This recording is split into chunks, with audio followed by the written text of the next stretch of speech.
പങ്കെടുക്കുവാനുള്ള അവസരം സൃഷ്ടിക്കുക. അവിടെ ദ്വായും സലാത്തും ദിക്റുമെല്ലാം നമ്മുടെ വായിലൂടെ നമ്മൾ അറിയാതെ അങ്ങനെ ഉരുവിട്ടു പോകുന്ന ഒരു സാഹചര്യം. അവിടെ ഒരു നല്ല ദ്വാ, ആ ദ്വായിൽ നമ്മളെ നീങ്ങുന്ന അനേകം പ്രശ്നങ്ങളെ പ്രപഞ്ചത്തിൻ്റെ സൃഷ്ടാവിൻ്റെ മുമ്പിൽ നമ്മൾ വെക്കുന്ന ഒരു പ്രധാനപ്പെട്ട രംഗം. ഇത് വെറും കേവലം ഒരു കഴിച്ചുകൂട്ടലോ ഒരു ചടങ്ങോ അല്ല. ഇത് ആരുടെയും സ്വന്തം കാര്യമായി ഇതിനെ കാണാൻ പറ്റില്ല. നമ്മുടെ പ്രദേശത്തിൻ്റെ, നമ്മുടെ നാടിൻ്റെ വെളിച്ചമായി നമ്മുടെ ഹൃദയങ്ങൾക്ക് ജീവൻ നൽകാൻ ഓരോ സമയത്തും നമ്മുടെ ഹൃദയം നിർജീവമായി ഇങ്ങനെ തെറ്റുകളിലേക്ക് വഴുതി പോകുന്ന ഒരു സാഹചര്യമാണ് ഉള്ളത്. പ്രത്യേകിച്ചും പഴയ കാലഘട്ടത്തിൽ നിന്നും വ്യത്യസ്തമായി പുതിയ കാലഘട്ടങ്ങളിൽ മനുഷ്യൻ തിന്മയോടാണ് കൂടുതൽ അടുക്കുന്നത്. ആ തിന്മയിലേക്ക് മനുഷ്യൻ അടുത്ത് ചെല്ലുമ്പോൾ അതിൽ നിന്ന് മാറി നിൽക്കാനുള്ള സാഹചര്യങ്ങൾ നമ്മുടെ മനസ്സുകളിൽ, നമ്മുടെ ഹൃദയങ്ങളിൽ, നമ്മുടെ കൽവിൽ ഉണ്ടാവണം. ഈ പ്രപഞ്ചത്തിൻ്റെ സൃഷ്ടാവിൻ്റെ മുമ്പിൽ ഏതൊരു കാര്യവും നാം ചോദ്യം ചെയ്യപ്പെടുന്നവരാണെന്ന ബോധത്തോടെ വളരെ കൃത്യമായ അളവിൽ പ്രവർത്തനങ്ങൾ നടത്തേണ്ടുന്ന ഒരു വിഭാഗം ആളുകളാണ് നമ്മൾ. നമ്മുടെ വിശ്വാസവും നമ്മുടെ ആചാരവും നമ്മുടെ കർമ്മങ്ങളും അത് വെറും ഒരു പറഞ്ഞു തീർക്കലോ ചൊല്ലി തീർക്കലോ അല്ല. അതിൻ്റെ എല്ലാം പിന്നിൽ വളരെ ശക്തമായ നിലപാടുകളും. മുഹമ്മദ് റസൂലുള്ളാഹി സ്വല്ലല്ലാഹു അലൈഹി വസല്ലമ തങ്ങൾക്ക് മഹാനായ ജിബ്രീൽ അലൈഹിസ്സലാം മുഖേന 23 സംവത്സരങ്ങൾ കൊണ്ട് അള്ളാഹു ഇറക്കിക്കൊടുത്ത ഒരു ഗ്രന്ഥമാണ് നമ്മൾ പാരായണം ചെയ്യുന്ന വിശുദ്ധമായ ഖുർആൻ. അള്ളാഹുവിൻ്റെ അടിമകൾ എങ്ങനെ ജീവിക്കണമെന്നാണ് ആ ഖുർആൻ പ്രതിപാദിക്കുന്നത്. അതിൻ്റെ ഏറ്റവും പ്രധാനപ്പെട്ടത് തൗഹീദാണ്. ഏക ദൈവവിശ്വാസം, ഒരേ ഒരു ഇലാഹിയുള്ള വിശ്വാസം. അത് ആ ഒരു വിശ്വാസത്തിൻ്റെ അടിത്തറ വെച്ചുകൊണ്ട് ഒരു മനുഷ്യൻ ഒരു ദിവസം എന്ത് ചെയ്യണം, ഒരു മനുഷ്യൻ്റെ ജീവിതത്തിൽ അവൻ്റെ കർമ്മങ്ങൾ എങ്ങനെയായിരിക്കണം, അവൻ്റെ വാക്കുകൾ, അവൻ്റെ പ്രവർത്തനങ്ങൾ, അവൻ്റെ കണ്ടെത്തലുകൾ എല്ലാം എങ്ങനെ വേണമെന്ന് വിശുദ്ധമായ ഖുർആൻ അത് നമ്മളോട് പറയുകയാണ്. അത് കേവലം ആരെങ്കിലും നിർമ്മിച്ചിട്ടുള്ള മനുഷ്യനല്ലാത്ത മനുഷ്യന്മാരുടെ കൈകളാൽ നിർമ്മിക്കപ്പെട്ടതല്ല. ആ ഗ്രന്ഥത്തിന് മനുഷ്യർക്ക് യാതൊരുവിധ പങ്കുമില്ല. അള്ളാഹുവിൻ്റെ മാത്രം ഗ്രന്ഥമാണ്. ആ സംശയം ബഹുമാനപ്പെട്ട നബി സല്ലല്ലാഹു അലൈഹി വസല്ലമ തങ്ങളുടെ കാലഘട്ടത്തിൽ തന്നെ മക്കയിലെ ഖുറൈശികൾക്കുണ്ടായിരുന്നു. ഇത് മുഹമ്മദ് നിർമ്മിച്ചതാണ്, മുഹമ്മദിന്റെ വകയുള്ളതാണ്, മുഹമ്മദ് കവിയാണ്, മുഹമ്മദ് ഗണിതശാസ്ത്രജ്ഞനാണ് എന്നിങ്ങനെയുള്ള അഭിപ്രായങ്ങൾ വിശുദ്ധമായ ഖുർആൻ ഓതിക്കൊണ്ടിരിക്കുമ്പോൾ യഥാർത്ഥത്തിൽ അക്ഷരാഭ്യാസമില്ലാത്ത ഒരു മനുഷ്യനാണ് ഈ വിശുദ്ധമായ ഖുർആൻ ലോകത്തിന് മുമ്പിൽ അവതരിപ്പിക്കുന്നത് എന്ന യാഥാർത്ഥ്യം ആ ഖുറൈശികൾ ആരോപണം ഉന്നയിക്കുമ്പോൾ അവർക്ക് അറിയാതെ പോയതാണ്. എന്നാൽ അങ്ങനെയുള്ള ആ ഗ്രന്ഥത്തെ സംബന്ധിച്ചിടത്തോളം അല്ലാഹു സുബ്ഹാനഹു വ തആല ലോകത്തോട് പ്രഖ്യാപിച്ചു, വമാഹു ബിഖൗലി ശാഇരിൻ ഖലീലൻ മാ തുഅ്മിനൂൻ. അതായത് ഒരു ഗണിതശാസ്ത്രജ്ഞന്റെ ഗണിതമോ ഒരു പദ്യമുണ്ടാക്കുന്നവന്റെ പദ്യമോ അല്ല ഖുർആൻ. അത് തൻസീലും മിർ റബ്ബിൽ ആലമീൻ, പ്രപഞ്ചത്തിന്റെ നാഥനായ അല്ലാഹുവിൽ നിന്ന് അവതരിപ്പിക്കപ്പെട്ടതാണ്. ആ ഖുർആനിന്റെ ഏതെങ്കിലും ഒരു കാര്യത്തെ സംബന്ധിച്ച് നമ്മൾ സംശയിച്ചു പോയാൽ അത് മുഹമ്മദ് നബിയുടെ നിർമ്മിതമാണെന്ന് അല്ലെങ്കിൽ ഏതെങ്കിലും കെട്ടുകഥകളാണെന്ന് നമ്മൾ എങ്ങനെയെങ്കിലും ചിന്തിച്ചു പോയാൽ അല്ലാഹു പറയുന്നു, വലൗ തഖബ്ബല അലൈനാ ബഅൽ ഖാബീല ലഅഖദിനാ മിൻഹു ബിൽ യമീൻ തുമ്മ ലഖതൈനാ മിൻഹു അൽ വതീൻ.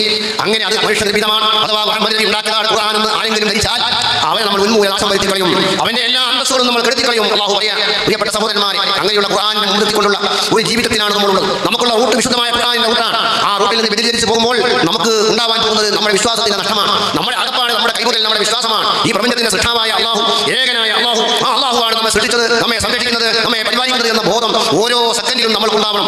ഓരോ പ്രവർത്തനങ്ങളും നടത്തുമ്പോൾ നമ്മൾ ഉണ്ടാകുമ്പോൾ മാത്രമേ നമ്മുടെ ഹൃദയത്തിന്റെ ഉള്ളിൽ ഭയം ഉണ്ടാവുകയുള്ളൂ. ഹൃദയത്തിന്റെ ഉള്ളിൽ അവിടെ നിലകൊള്ളേണ്ട, അവിടെ സ്ഥിരമായി ഉണ്ടാകേണ്ട ഏറ്റവും പ്രധാനപ്പെട്ട ഒരു കാര്യം എന്താണ് എന്ന് ചോദിച്ചാൽ അത് അല്ലാഹുവിന്റെ ഭയമാണ്. ഏതൊരു പ്രവർത്തനവും ഞാൻ ചെയ്യുമ്പോൾ അത് പ്രപഞ്ചത്തിന്റെ സൃഷ്ടാവ് കാണും. അല്ലാഹു കാണാതെ, അല്ലാഹു കേൾക്കാതെ ഒരു സംഭവവും ആകാശത്തിലും ഭൂമിയിലും പ്രിയപ്പെട്ടവരെ ആർക്കും പ്രവർത്തിക്കാൻ സാധിക്കില്ല. അതുകൊണ്ട് തന്നെയാണ് ആകാശത്തിലും ഭൂമിയിലുമുള്ള അഖില ചരാചരങ്ങളും അല്ലാഹുവിനെ വാഴ്ത്തിക്കൊണ്ടിരിക്കുകയാണ്. മനുഷ്യൻ മാത്രമല്ല, മാലാഖമാർ മുഴുവൻ സമയവും അല്ലാഹുവിനെ വാഴ്ത്തുകയാണ്. അതുപോലെ തന്നെ ഭൂമിയിലുള്ള അഖില ചരാചരങ്ങളും പക്ഷികളും മൃഗങ്ങളും അത് എന്നല്ല ഓരോ പുൽക്കൊടിയും അല്ലാഹുവിനെ സ്തോത്രം അർപ്പിച്ചുകൊണ്ട് അവനെ ആരാധിച്ചുകൊണ്ട് അവനെ പുകഴ്ത്തിക്കൊണ്ടാണ് പോകുന്നതെന്ന് അല്ലാഹു വിശുദ്ധ ഖുർആനിൽ പറയുന്നു. യുസബ്ബിഹു ലില്ലാഹി മാ ഫിസ് സമാവാതി വമാ ഫിൽ അർദ്. ആകാശത്തിലും ഭൂമിയിലുമുള്ള മുഴുവനും അല്ലാഹുവിന്റെ സ്തോത്രങ്ങൾ അർപ്പിക്കുന്നു. വഇൻ മിൻ ഷൈഇൻ ഇല്ലാ യുസബ്ബിഹു ബിഹംദിഹി. അല്ലാഹുവിന്റെ സ്തോത്രങ്ങൾ അർപ്പിക്കാതെ, അവനെ സ്തുതിക്കാതെ, അവനോട് നന്ദി രേഖപ്പെടുത്താതെ ഒരൊറ്റ വസ്തുവും ആകാശത്തിലും ഭൂമിയിലും ഇല്ല എന്ന് അല്ലാഹു പ്രഖ്യാപിക്കുകയാണ്. ആ കൂട്ടത്തിൽ ഏറ്റവും അധികം അല്ലാഹുവിനോട് നന്ദി രേഖപ്പെടുത്തേണ്ടവർ മനുഷ്യരായ നമ്മളാണ്. ഈ ഭൂമിയിലെ അത്യുന്നതമാരായ ഒരു വിഭാഗം അത് മനുഷ്യരാണ്. ബനി ആദം, അല്ലാഹു തആല പറഞ്ഞത് ആദം മക്കളെ നമ്മൾ ബഹുമാനിച്ചു എന്നാണ്.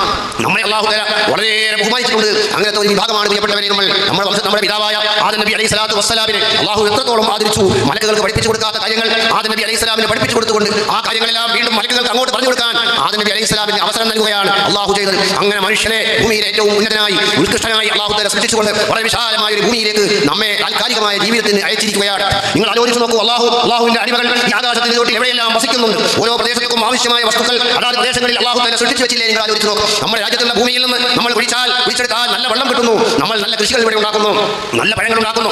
മറ്റൊരു സംസ്ഥാനത്തേക്ക് നമ്മൾ പോയാൽ അവിടെ വേറൊരു തരത്തിലുള്ള പഴങ്ങളാണ് കിട്ടുന്നത്. മറ്റൊരു ഭൂമിയിലേക്ക് നമ്മൾ പോയാൽ അവിടെ കുഴിച്ചെടുത്താൽ പെട്രോളാണ് കിട്ടുന്നത്, അവിടെ സ്വർണ്ണത്തിന്റെ കരികളാണ് കിട്ടുന്നത്. അങ്ങനെ വിശാലമായ ഭൂമിയെ വ്യത്യസ്തമായ രൂപത്തിൽ സൃഷ്ടിച്ചു വെച്ച് മനുഷ്യകുലത്തെ പരസ്പരം ബന്ധിപ്പിക്കുന്നതിന് വേണ്ടി വൈരാഗ്യങ്ങൾ അല്ലാഹു ലോകത്തിന്റെ മുമ്പിൽ കൊണ്ടുവന്നു എന്ന് ലോകചരിത്രം വായിക്കുമ്പോൾ നമുക്ക് മനസ്സിലാക്കാൻ വേണ്ടി സാധിക്കും. അല്ലാഹു പ്രപഞ്ചത്തിന്റെ സൃഷ്ടാവ് വളരെ ഹിക്മത്തുള്ള, വളരെ തന്ത്രജ്ഞനായ സർവശക്തനായ പടച്ചതമ്പുരാൻ നമ്മെ സൃഷ്ടിച്ച് ഈ ഭൂമിയിലേക്ക് അയച്ച് ഈ സംവിധാനങ്ങളെല്ലാം ഇവിടെ ചെയ്തു തന്നപ്പോൾ അള്ളാഹുവിന് നന്ദി രേഖപ്പെടുത്താൻ, അള്ളാഹുവിന്റെ ഏകത്വത്തെ അംഗീകരിക്കാൻ, ആ ഏകത്വത്തിന് വേണ്ടി ഇവിടേക്ക് വന്ന അത് പ്രചരണത്തിന് വേണ്ടി വന്ന അമ്പിയാക്കന്മാരെ ബഹുമാനിക്കുകയും അവരിൽ വിശ്വസിക്കുകയും ചെയ്യാൻ അള്ളാഹു നമ്മോട് കൽപ്പിക്കുമ്പോൾ ആ കൽപ്പനകൾ ഏറ്റെടുക്കാൻ ഉത്തരവാദപ്പെട്ടവരാണ് നാം വളരെ ഉത്തരവാദിത്തമുള്ള ഒരു സമൂഹമാണ്. ആ ഉത്തരവാദിത്തം നമ്മൾ നിർവഹിക്കാതെ പോയാൽ അള്ളാഹുവിന്റെ മുമ്പിൽ നമ്മൾ സമാധാനം പറയേണ്ടി വരും. നമ്മൾ പല വിശ്വാസങ്ങളും നിലനിർത്തി പോരുന്നവരാ. നമുക്ക് ഈ ലോകത്തേക്കാൾ വലുത് പാരമാരികമായ ലോകമാണ്. നാം ഇവിടെ നിന്ന് മരണപ്പെട്ടു പോകുമ്പോൾ നമ്മൾ മറ്റൊരു ജീവിതം ആരംഭിക്കുകയാണ്. ഈ ഭൗതികമായ ലോകത്ത് ആരും അവശേഷിക്കുകയില്ല. നമ്മുടെ മുൻഗാമികളായ ആളുകളെല്ലാം ഇവിടെ നിന്ന് കടന്നുപോയി. അവർ അവസ്ഥാനങ്ങളിലാണ്. അവരെ ആരെയും നമ്മൾ കാണുന്നില്ല. നമ്മളും ഇന്നും നാളെയുമായി ഈ ലോകത്തോട് വിടവരുകയാണ്. അവസാനം ഭൂമി ലോകത്തുള്ള മുഴുവൻ മനുഷ്യരെയും മുഴുവനത്തെയും അല്ലാഹു തആല ഒരു ദിനം നശിപ്പിക്കും. ആ ഒരു ദിനത്തിന്റെ പേരാണ് യൗമുൽ ഖിയാമ എന്ന്. നമ്മുടെ വിശ്വാസത്തിന്റെ പട്ടികയിൽ ഖിയാമനാളിൽ വിശ്വസിക്കുക എന്ന ഒരു പരിപാടി ഉണ്ടല്ലോ. നമ്മൾ വിശ്വസിക്കുന്ന കാര്യങ്ങൾ ഓരോന്നും പഠിക്കുമ്പോൾ അന്ത്യനാളിൽ വിശ്വസിക്കുക എന്നത് ഈമാനിന്റെ ഭാഗമാണ്. അപ്പോൾ ലോകത്തുള്ള മുഴുവൻ വസ്തുക്കളും മുഴുവൻ ചരാചരങ്ങളും അല്ലാഹു സുബ്ഹാനഹു തആല നശിപ്പിക്കുന്ന ഒരു ദിനമുണ്ട്. അന്ന് പിന്നെ മനുഷ്യരോ ജിന്നുകളോ ഭൂതങ്ങളോ ഒന്നും തന്നെ അവശേഷിക്കാതെ കുല്ലു മൻ അലൈഹാ ഫാൻ വയബ്ഖാ വജ്ഹു റബ്ബിക ദുൽ ജലാലി വൽ ഇക്റാം. ഭൂമിയിലുള്ള മുഴുവനത്തെയും അല്ലാഹു തആല അവയെല്ലാം അല്ലാഹു തആല ഭൂമിയുടെ ഉൾഭാഗത്തേക്ക് വലിച്ചിടും. ആരും ഇവിടെ ബാക്കിയാവുകയില്ല. അങ്ങനെ കിടക്കുന്ന ഒരു ലോകത്ത് പ്രിയപ്പെട്ടവരെ നാം എല്ലാവരും മണ്ണിന്റെ ചുവട്ടിലായി പോകുന്ന ഒരു അവസരമുണ്ട്. എത്രയോ ആളുകൾ ഇപ്പോൾ മണ്ണിന്റെ ചുവട്ടിലാണ്. നാളെ നമ്മളും മണ്ണിന്റെ ചുവട്ടിലാണ്. അങ്ങനെ മുഴുവൻ മണ്ണിന്റെ ചുവട്ടിലായി പോകുന്ന ഒരു ദിനം പ്രിയപ്പെട്ടവരെ വിശുദ്ധ ഖുർആൻ നമ്മളോട് പറയുന്നുണ്ടല്ലോ. ആ ദിനം അത് വല്ലാത്ത ദിനമാണ്. അപ്പോൾ പ്രിയപ്പെട്ടവരെ ആ ദിനം കഴിഞ്ഞതിന് ശേഷം പിന്നീട് നമ്മൾ കടക്കാൻ പോകുന്ന നമ്മൾ താമസിക്കാൻ പോകുന്ന സ്ഥലം ഖബറാണ്. ആ ഖബറിനെ പറ്റി ലോകത്ത് ആർക്കാണ് വിവരമുള്ളത്? അമ്പിയാക്കന്മാർ പറഞ്ഞു തരുന്ന വിവരം മുഹമ്മദ് റസൂലുള്ളാഹി സ്വല്ലല്ലാഹു അലൈഹി വസല്ലം തങ്ങൾ ലോകത്തിന് നൽകിയ പാഠം ഖബർ എന്താണ്, ഖബറിന്റെ ജീവിതം എന്താണ്. പ്രിയപ്പെട്ടവരെ അങ്ങനെ പറയുമ്പോൾ അമ്പിയാക്കന്മാർക്കല്ലാതെ ആ കാര്യം പറഞ്ഞു തരാൻ ലോകത്തിൽ ആർക്കും കഴിയില്ല. ഏത് സമൂഹത്തോട് നമ്മൾ ചോദിച്ചാലും മരണത്തിന് ശേഷം എന്ത് എന്ന് ചോദിച്ചാൽ വ്യക്തമായ മറുപടി പറയാൻ കഴിയുന്ന പ്രത്യേക ശാസ്ത്രത്തിന്റെ ആളുകൾ വളരെ കുറവാണ് എന്ന് നമ്മൾ മനസ്സിലാക്കണം. നമ്മുടെ വിശുദ്ധമായ ഖുർആൻ അത് നമ്മുടെ മുമ്പിലുള്ളപ്പോൾ ഖബർ വരാനുണ്ടെന്നും ഖബറിൽ വെച്ച് ചോദ്യങ്ങളുണ്ടെന്നും ഖബർ മനുഷ്യന്റെ ഏറ്റവും ആദ്യത്തെ മൻസിലാണെന്നും അൽ ഖബറു അവ്വലു മൻസിലിൻ മിൻ മനാസിലിൽ ആഖിറ, പരലോകത്തേക്ക് കടന്നു ചെല്ലുന്ന ആദ്യത്തെ മൻസിൽ, ആദ്യത്തെ വീട് അത് ഖബറാണ്. പ്രിയപ്പെട്ട സഹോദരങ്ങളെ, ആ ഖബറിൽ നമ്മുടെ ജീവിതം സന്തോഷമാവാൻ നമ്മുടെ അമലുകൾ, നമ്മുടെ പ്രവർത്തനങ്ങൾ, നമ്മുടെ വിശ്വാസങ്ങൾ പരിപൂർണ്ണമായി നമുക്ക് ഉണ്ടാവേണ്ടതുണ്ട്. നമുക്ക് തഖ്വയുണ്ടാവണം. തഖ്വയെ നമുക്ക് 2-3 ഇനമായി തിരിക്കാൻ ശ്രമിച്ചാൽ പ്രിയപ്പെട്ട സഹോദരന്മാരെ, ശാശ്വതമായി നരകത്തിൽ കിടക്കുന്നതിൽ നിന്ന് മോചനം ലഭിക്കാനുള്ള വഴികൾ വേണം. ശാശ്വതമായ നരകം അള്ളാഹുവിൽ ആരെങ്കിലും പങ്കുചേർത്തിയാൽ, അള്ളാഹുവിന്റെ ഉലൂഹിയത്തിൽ അള്ളാഹു ഏകനാണെന്ന് എന്ന വിശ്വാസത്തിൽ എന്തെങ്കിലും കളങ്കം വന്നാൽ ശാശ്വതമായ നരകത്തിലായിരിക്കും മനുഷ്യന്റെ താമസം. പ്രിയപ്പെട്ടവരെ, അങ്ങനെയുള്ള ആ മരണം നമുക്ക് സംഭവിക്കുമ്പോൾ ആ ഖബറിൽ വെച്ച് തന്നെ നമ്മൾ ഇതിന്റെ ബുദ്ധിമുട്ടുകൾ അനുഭവിക്കുകയാണ്. അള്ളാഹു നമ്മളെ കാത്തു സംരക്ഷിക്കുമാറാവട്ടെ. ഇങ്ങനെയുള്ള ഈ സദസ്സുകൾ ഒരുക്കുന്നത് നമ്മളത് മനസ്സിലാക്കാൻ വേണ്ടിയാണ്. ഖബറിന്റെ ജീവിതത്തെ പറ്റി വളരെ വ്യക്തമായി നമുക്ക് മനസ്സിലാക്കാനാണ്. ആ ഖബറിൽ നമ്മൾ എഴുന്നേറ്റ് പോകുന്ന മറ്റൊരു ദിവസത്തെ പറ്റിയും അള്ളാഹു റബ്ബുൽ ഇസ്സത്ത് നമ്മെ ഉത്ബോധിപ്പിച്ചിട്ടുണ്ട്.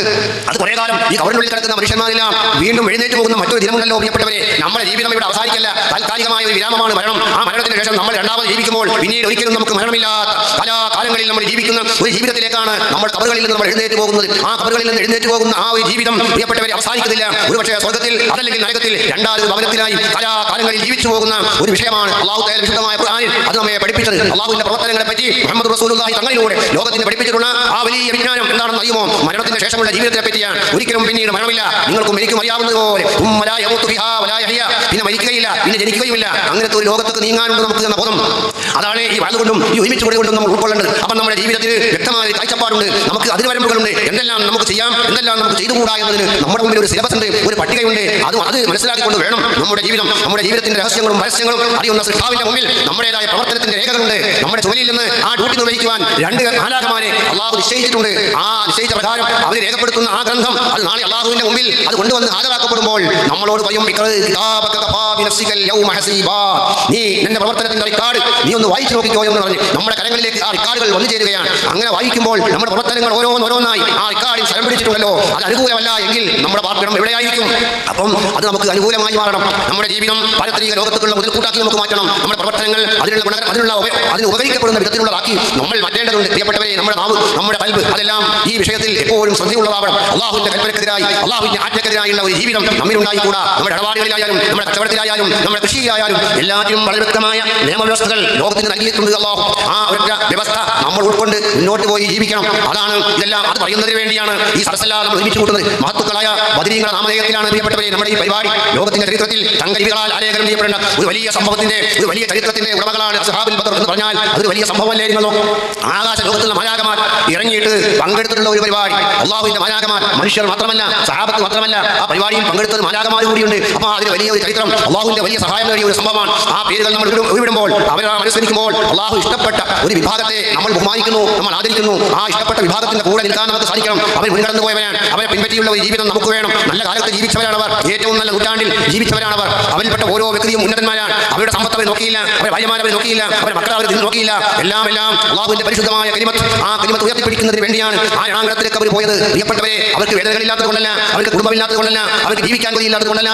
അള്ളാഹു ഏൽപ്പിച്ച പ്രവാചകൻ മുഖേന ഏൽപ്പിച്ച മഹത്തായ ദൗത്യം ഈ മണ്ണിൽ സുസ്ഥിരമാക്കാൻ, ഈ മണ്ണിൽ നിലയുറപ്പിക്കാൻ, സ്വന്തം ശരീരം വേണ്ടെന്ന് വെക്കാൻ അവർ മടിച്ചില്ല. പ്രിയപ്പെട്ട സഹോദരങ്ങളെ, അവരാണ് ബദരീങ്ങൾ. അവർ സ്മരിക്കുമ്പോൾ അതൊന്നും ബർക്കത്താണ്. ആ ബദരീങ്ങളെ അനുസ്മരിച്ചുകൊണ്ടിരിക്കുന്ന നമ്മുടെ പ്രവർത്തനങ്ങൾ പ്രിയപ്പെട്ടവരെ നമുക്കൊന്നും അത് ബർക്കത്താണ്, നമുക്കത് അനുഗ്രഹമാണ്. അവർ വൻശക്തികളാണ്. ആ വൻശക്തികളെ പിന്നാലെ നിന്നുകൊണ്ട് അവരോടുള്ള ബഹുമാനം കൊണ്ടെങ്കിലും നാളെ അല്ലാഹുവിന്റെ മുമ്പിൽ രക്ഷപ്പെടാൻ നമുക്ക് വഴിയുണ്ടാകുമെന്ന പ്രതീക്ഷയിലാണ് നമ്മൾ. നമ്മുടെ അമലുകളൊന്നും വലിയ വലിയ അമലുകളല്ല, പക്ഷേ ആ മഹാന്മാരോടുള്ള സ്നേഹം നമ്മുടെ ഹൃദയങ്ങളിൽ, നമ്മുടെ ഹൃദയത്തിന്റെ അന്തരാളങ്ങളിൽ അല്ലാഹുവിന്റെ ദീനിന് വേണ്ടി സ്വന്തം ശരീരവും സ്വന്തം സമ്പത്തും എല്ലാം ചെലവഴിച്ച ആ മഹാരഥന്മാരെ ഇന്നും 1400 സംവത്സരങ്ങൾ പിന്നിട്ടിട്ട് ഇന്നും നാം അവരെ ഓർക്കുന്നു, ഇന്നും നാം അവരെ അനുസ്മരിക്കുന്നു, ഇന്നും അവരോടുള്ള ആദരവ് നമ്മൾ കാണിക്കുന്നു. ആ പേരുകളിൽ നമ്മുടെ സരസ്സുകൾ ഉണ്ടാക്കുന്നു. നിങ്ങൾ ഓർത്തു നോക്കൂ എത്രത്തോളം പ്രാധാന്യമുണ്ടതിന്. അവർ ചെയ്ത സേവനത്തിന്റെ ആ ഒരു ഷീറ്റ്, ബാലൻസ് ഷീറ്റ് ഇന്നും ലോകത്ത് നിലനിൽക്കുന്നു. ഇന്നല്ല, അത് നാളെ ഖിയാമം വരെ നിലനിൽക്കാൻ മാത്രം ഉന്നതരായ ഒരു വിഭാഗമാക്കി ചരിത്രത്തിൽ അല്ലാഹു അവർക്ക് സ്ഥാനം നൽകിയപ്പോൾ പ്രിയപ്പെട്ടവരെ അവരാണ് സാബിഖൂനൽ അവ്വലൂന മിനൽ മുഹാജിരീന വൽ അൻസാർ വല്ലദീന തബഉഹും ബിഇഹ്സാൻ റളിയല്ലാഹു അൻഹും റളു അൻഹു എന്ന് പറഞ്ഞ അല്ലാഹു പൊരുത്തപ്പെട്ട മുഹാജിറുകളും അൻസാറുകളുമാണ്. മക്കയിൽ നിന്ന് മദീനയിലേക്ക് പോയിട്ടുള്ള മുഹാജിറുകളും മദീന നിവാസികളാകുന്ന അൻസാറുകളും ഒത്തുചേർന്നാണ് അന്ന് ബദറിന്റെ രണാങ്കണത്തിൽ ആ ധർമ്മസമരത്തിന് വേണ്ടി ആ നല്ല നീയത്തോടു കൂടി രണാങ്കണത്തിൽ ഇറങ്ങിത്തിരിക്കുമ്പോൾ പ്രിയപ്പെട്ടവരെ നമ്മൾ ആലോചിക്കണം, ഏതൊരു കാലഘട്ടത്തിലാണ് ഫാനില്ലാത്ത കാലഘട്ടം, വൈദ്യുതി ഇല്ലാത്ത കാലഘട്ടം, ഫോണില്ലാത്ത കാലഘട്ടം, നടന്നു മാത്രം യാത്ര ചെയ്യുന്ന ഒരു കാലഘട്ടം. അങ്ങനെയുള്ള ഒരു കാലഘട്ടത്തിൽ സർവ്വതും തിരിച്ചുകൊണ്ട് അകലങ്ങളിൽ സ്വന്തക്കാരെ പാർപ്പിച്ചുകൊണ്ട് ഭാര്യമാരെയും മക്കളെയും മാതാപിതാക്കളെയും അകലങ്ങളിൽ വിട്ടുകൊണ്ട് അല്ലാഹുവിന്റെ ദീനിന് വേണ്ടി മുന്നിട്ടിറങ്ങിയ ആ മഹാന്മാരെയാണ് നാം അനുസ്മരിക്കുന്നത്. തീർച്ചയായും അത് നമ്മുടെ ജീവിതത്തിലെ വലിയ മുതൽക്കൂട്ടാണ്. ബദരീങ്ങളെ ആര് പിടിച്ചോ അവർ പരാജയപ്പെടുകയില്ല. കാരണം അത്രയും ഉന്നതന്മാരാണ് അവർ. ഈ ചരിത്രത്തിൽ റസൂലുള്ളാഹിന്റെ സഹാബത്തിന്റെ ആ പട്ടികയിൽ ഏറ്റവും ഉന്നതന്മാരായി നിലനിൽക്കുന്ന മഹാപുരുഷന്മാരാണ്. ഒരു റിജാലു ബലാ എന്ന് ബദർ മൗലൂദിൽ നമ്മൾ പറഞ്ഞില്ലേ, അവർ ആണുങ്ങളാണ്, അവർ യോദ്ധാക്കളാണ്, അവർ ശക്തരാണ് എന്ന് നമുക്ക് പരിചയപ്പെടുത്തിയ ആ ഒരു വിഭാഗം ആളുകളെ പ്രിയപ്പെട്ട സഹോദരന്മാരെ അനുസ്മരിക്കുകയാണ്. അല്ലാഹു നമുക്ക് വർദ്ധ ചെയ്യട്ടെ, നമ്മുടെ എല്ലാ സൗജന്യങ്ങളും വിജയിപ്പിക്കട്ടെ.